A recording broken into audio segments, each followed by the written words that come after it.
Very good morning to you and welcome to the Eastern Cape. Indeed, we are broadcasting from the Eastern Cape Department's offices in East London.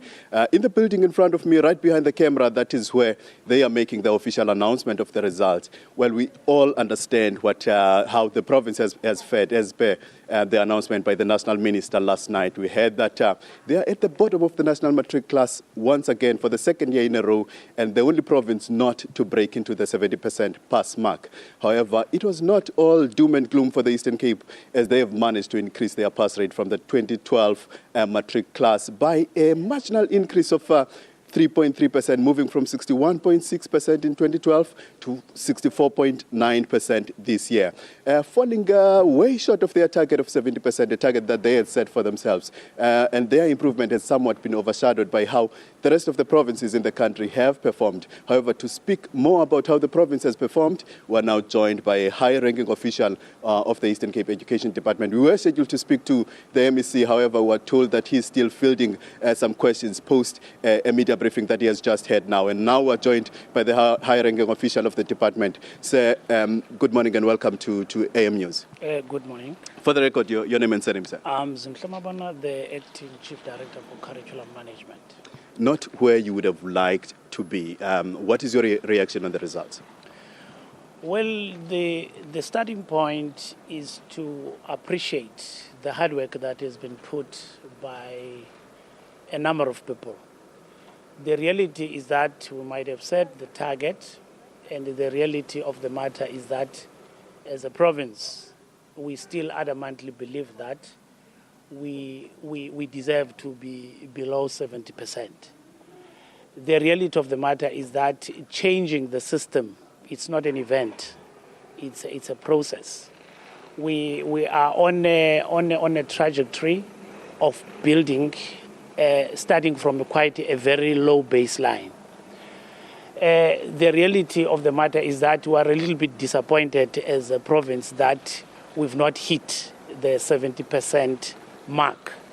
However, we are very hopeful that the pace in which we are moving in terms of upward trajectory, it may not be as fast as we want, but we are taking steps that are indicating that we may be hitting the 70% mark. I think if people look back, you'll find that it was quite a mammoth task, considering the low baseline of the province, to hit the 60s. Ultimately, last year, we started to hit the 60s. And looking now into 2013, we've moved quite, you can say it's a humble progress, but we're in the middle of the 60s at the moment. And there's absolutely no reason why we can't hit the 70% mark this academic year. The reality is that the challenges are huge. The socio-economic conditions that are surrounding the province, we cannot ignore those challenges. However, we are very hopeful that we are on an upward trend. We are very hopeful that this pace of progress we're going to sustain.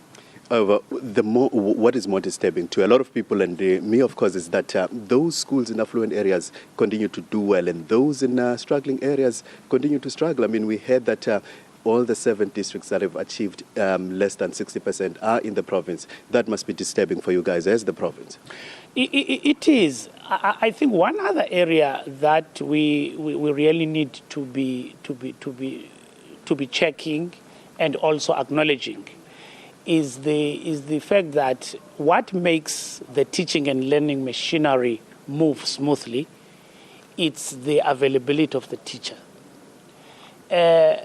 Particularly, you'll find that in the rural environments, it's very difficult and a mammoth challenge to retain teachers in those particular areas. You'll find that there will be high mobility of teachers once there is an available post in the urban environments, the teachers will migrate to those particular environments, particularly teachers for scarce skill subjects like mathematics, like science, like accounting, and all of those particularly gateway subjects. You'll find that there's this high mobility. Therefore, the rural districts, particularly districts like Lusikisiki, districts like Mbizana, districts like Mount Fletcher, those districts are really struggling. They get teachers, but it's quite a mammoth task to actually retain those teachers in those, because the teaching and learning enterprise, by its nature, by its design, it needs a teacher. It is driven by a teacher. Therefore, as long as we are unable to retain those teachers in those environments that are quite stricken, poverty-stricken, it's still going to be a mammoth challenge. One of the sore points talking about teachers from last year was the issue of temporary teachers. We saw the majority of them coming from the areas that we've just highlighted, saying that they have not been catered for by the department. How are you doing about that going forward into the 2014 academic year? No, the reality of the matter is that that issue, from the side of the head of department and the MEC, there's a commitment to stabilize the issue of those teachers that we already have in the system. Therefore, there are systems in place that have been put are actually on the table to ensure that we do not lose the teachers that we have. Therefore, the MEC as well as the HOD will expatiate on that in terms of the details as to what the major plan. But the reality, the main driving force is to have the teacher on day one of teaching in the class. Because the reality, the learners do not necessarily perform badly, simply because these learners are not intelligent. What makes a learner learn effectively is that there must be a teacher in front of the child from day one of schooling. There must be textbook. Therefore, if we can win around having a teacher from day one of teaching, most of our problems could be over, because success of learners is driven by effective curriculum coverage. Right, because of time constraints, let us leave it there for now. That was a high-ranking official of the Eastern Cape Health Education Department.